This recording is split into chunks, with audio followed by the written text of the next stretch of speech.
who sends his children to private schools, yet and still they got rid of the voucher program that was working very well in Washington, D.C. Yeah. And they decided, well, we can't have this, so we're just going to stop it, I guess, and force the kids back into public schools, which doesn't seem to be fair. You know, because liberals always talk about fairness. It doesn't seem to be fair at all. And it's congratulations to your son and all your kids. They're already far ahead of the game, because we do know that places like in big education in the secondary system, we also call those colleges and universities, that Harvard does have a program that seeks out homeschooled kids, and their reason is because they're more well-disciplined, more well-rounded, and better educated than their public school counterparts. Now, one of the things I notice about you is that you have varied interest. And one of those interests that you talk about is, and I'm going to quote you, you're the founding mama of your local knitting guild. Now, I didn't know people still knitted. Yes, it's a very hip thing now. Post 9/11, a lot of people got into knitting again as a way of showing, a lot of people did it during wartime. A lot of women did it during World War II and World War I. The men needed helmet liners and socks. During the Civil War, all of our wars in this country, Civil War, Revolutionary War, World War I, World War II, a lot of people knitted socks, bandages, those kinds of things.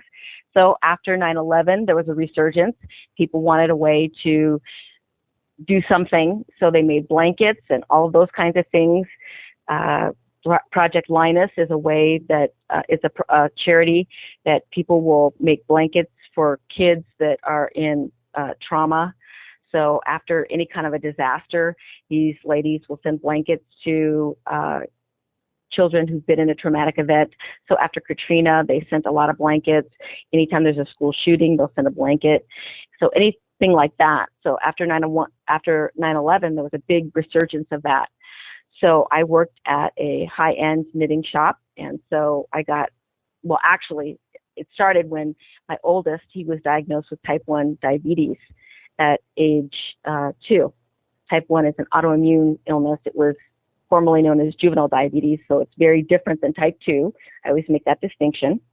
And so I started knitting again as a way to kind of process that and deal with that. And so I started knitting again. I learned as a child, and so I just started knitting again.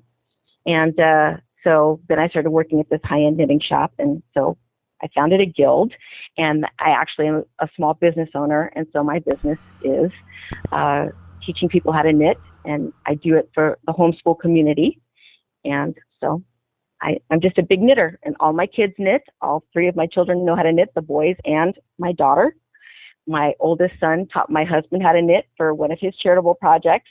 When I was in the process of adopting my 2 youngest children, my oldest son is our child biologically. My 2 youngest children were adopted. So while they were in foster care and we were waiting for the adoption to be finalized, my oldest son got involved in a project through a charitable organization. He did it's called the Red Scarf Project. So children who are transitioning out of the foster care system and go to college, they don't have a family to support them and cheer them on as they're in college. So there's an organization that sends them care packages. And so in this care package is a scarf, and they send them at Valentine's Day. So that's why it's the Red Scarf Project. And so my son, who was 8 at the time, rallied people around him to knit a red scarf for this project. So he taught his dad how to knit, and he got 172 scarves. Wow. And so, yeah. Good for him. Congratulations. Now, see, this is what you can do, folks, when you actually homeschool your kids and your kids are not suffering at all. Now, as I introduced you earlier, that you're the host of the African American Conservatives radio show over in BTR. Can you tell us a little bit, Marie, about how people can listen to you and where they can find more information about you and even possibly contact you? Hello, Marie? Did we lose her? I think we did lose her. Well, that is terrible. First of all, you can find her over on Blog Talk Radio Network. She is the host of the African American Conservatives radio show over on BTR, also known as AACON. That's AACONS. You can actually look her up, too, on about.me, Marie Stroughter. I'll have information about her on my webpage. I think maybe we'll get her back here just a second. Marie? Hello, Marie? Can you hear me? I can hear you now. There you go. Oh, good. I was just asking you before we lost. Technology, of course, happens to me all the time. I'm sorry. It's my curse here. I'm permanent war against technology. But I was trying to tell people how they could possibly listen to you. Could you tell us how they could, listen to you and get in touch with you if they wanted to, especially with the Knitting Guild and other things like that, and the AACONS program over on BTR? Well, you can find us every Tuesday night. We're on Blog Talk Radio, and that's blogtalkradio.com/AACONS. You can find our website at AfricanAmericanConservatives.com. We're on Facebook, facebook.com/AACONS, and we're on Twitter at AACONS. And for my Knitting Guild, I guess you could find me any of those places and ask me about it. At Twitter, you can find me at Marie Stroughter, MarieStroughther. And I have a fan page on Facebook as well. So if you see me posting on our AACONS page, there's a link to me and my fan page there. So you can ask me about knitting or homeschooling or politics or just about anything else, 70s rock music, or I don't care. And I'll tell you anything you'd like to know. 70s rock music. There we go. Well, Marie, it has been a pleasure having you on the program tonight. We definitely must get together again real soon. Thank you so much for taking time out of your busy day, mom of three, and being here with me. Thanks so much for having me, and I thank your audience for listening. Thank you. Bye-bye. Take care. Bye-bye. That was Marie Stroughter from African American Conservatives Radio over on BTR, plus of a bunch of other things. She's a busy woman, very busy woman, and she's got some well-rounded kids, which you get to do when you homeschool. Now, she is by far not the only person to homeschool. There are a lot. It is a growing. I hate to use the word industry, but it is a growing industry in this country. And it isn't. I know a lot of people that don't fully understand homeschooling. They want to say, well, homeschooling is only for the radicals. These radical Christian conservative, ultra conservative, God and country type of people. Actually, no, that's not true. Yes, those types do tend to homeschool as well, but homeschooling runs the gamut. You even got liberal parents, unfortunately, out there who are homeschooling because they fully understand. This is why I say, you know what? I don't know why anybody still sends their kids to these public indoctrination centers that we call public schools. I don't understand it. When there are so many alternatives, and people, they usually come back to me and says, well, Rod, everybody can't afford a private school.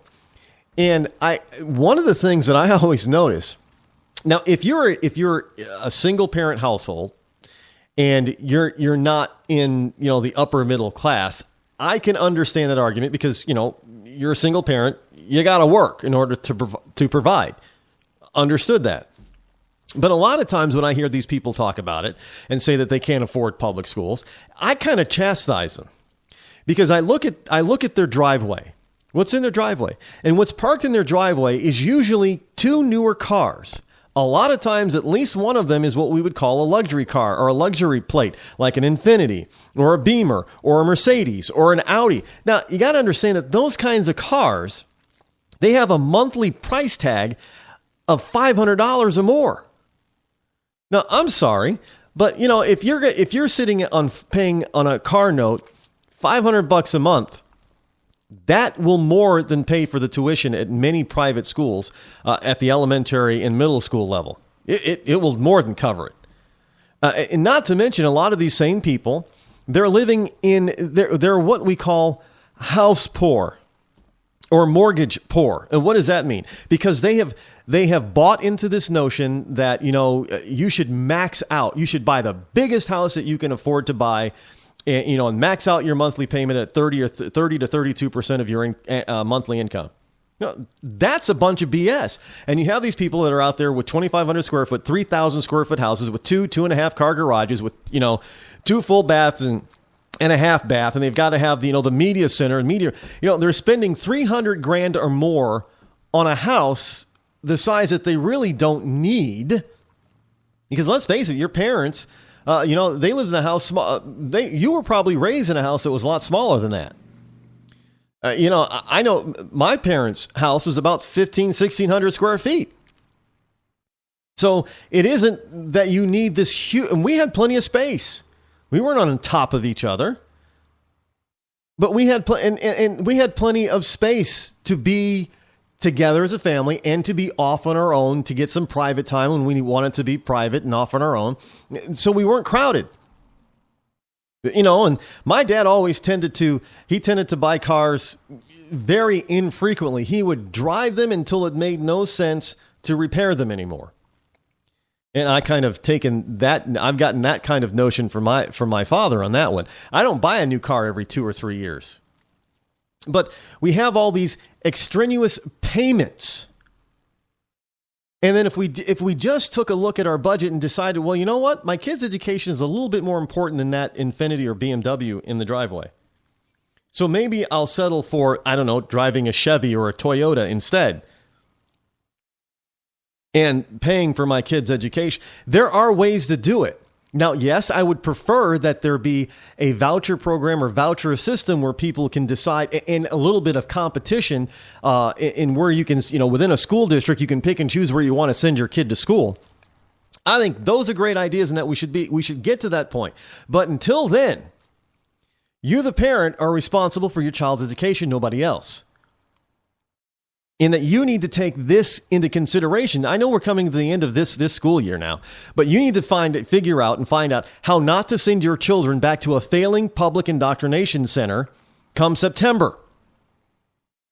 Because you're hurting your kid. The kid growing up in that 3,000 square foot house, that's not important to them. Being able to get a good education, starting. Now, they don't even have to go to college. Because, maybe your son or daughter, maybe they'll end up being a blue-collar person or start their own business or what have you. They don't need to go to college for that kind of stuff.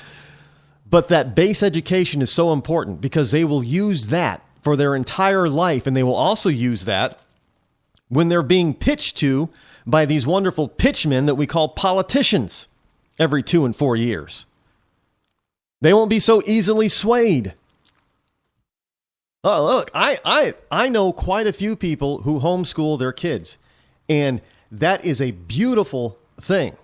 Now, that shows parents who do care and who are putting their time and money where their mouth is, because they fully understand that if they can't afford to send their kid to a private institution, even, God forbid you send your kid to a Catholic or parochial school, that's religious, Rod. You can't do that.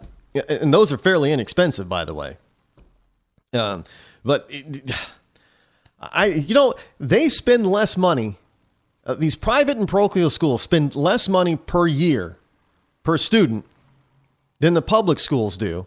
And yet, these private school kids and Catholic school kids, they outscore and are better educated than those kids who go to these schools that spend $9,000, $10,000, $15,000 or more per student per year. So don't try to tell me that you can't get a good education by homeschooling. Because like I said, Harvard is looking for homeschoolers. They like them. They prefer them for obvious reasons. We'll be right back.